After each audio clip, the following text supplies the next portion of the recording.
বিসমিল্লাহির রহমানির রহিম। আসসালামু আলাইকুম। Welcome to my channel Farzana's lifestyle. আমি আলু দিয়ে একটি ডিফারেন্ট স্ন্যাক্স আইটেম শেয়ার করব। অ্যাকচুয়ালি এটা আমি আগে কখনোই করিনি, অ্যাট ফার্স্ট করব।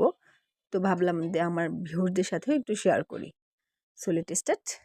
এই জন্য আমি এখানে দুটো বড় সাইজের আলু নিয়ে পরিষ্কার করে ধুয়ে নিয়েছি। এবার এটাকে মাঝখান থেকে ভাগ করে নিব। আমি দুটো কাঠি নিয়েছি। এবার এই আলুগুলোকে পাতলা করে স্লাইস করে নিব। এক পাশ হয়ে গেলে আমি এটাকে উল্টে নিয়ে একটু ক্রস করে আবারও পাতলা করে স্লাইস করে নিব। আমার কাটার পরে আমি দেখাচ্ছি এটা শেপটা কেমন হয়েছে দেখতে। আমি সেমভাবে বাকি আলুগুলো এভাবে কেটে নিব। অ্যাকচুয়ালি আমি প্রথমবার করছি, তো যার কারণে আসলে শেপটি ভালো আসেনি, বাট আপনারা ট্রাই করে দেখবেন, আরও সুন্দর হবে। তো এই আলুগুলোকে এবার আমার কাটা কমপ্লিট। এবার এটাকে আমি পরিষ্কার পানি দিয়ে ভালো করে ধুয়ে নিব।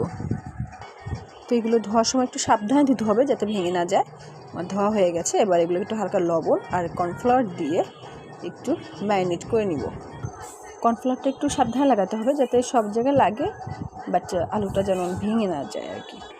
এবার এগুলোকে আমি আস্তে আস্তে শিকের কাঠিতে ভরে নিয়েছি। এগুলোকে এখন তেলে ভাজবো। এই জন্য একটি প্যান নিয়ে এর মধ্যে পর্যাপ্ত পরিমাণ সয়াবিন তেল দিয়ে দিচ্ছি। তেলটি গরম হয়ে এলেই আমি আমার শিকে ভরা আলুগুলো দিয়ে দেবো তেলে। এবার আলুগুলোকে আমি এপিট ওপিট করে একটু ব্রাউন কালার করে ভেজে নিব। আমি সার্ভ করে দেখাচ্ছি এটার কত সুন্দর একটা পারফেক্ট কালার এসেছে আর অনেক ক্রিস্পি হয়েছে। খেতেও কিন্তু দুর্দান্ত টেস্ট। তো কেমন লাগলো রেসিপিটি অবশ্যই কমেন্টসে জানাবেন। ভালো থাকবেন। আল্লাহ হাফেজ।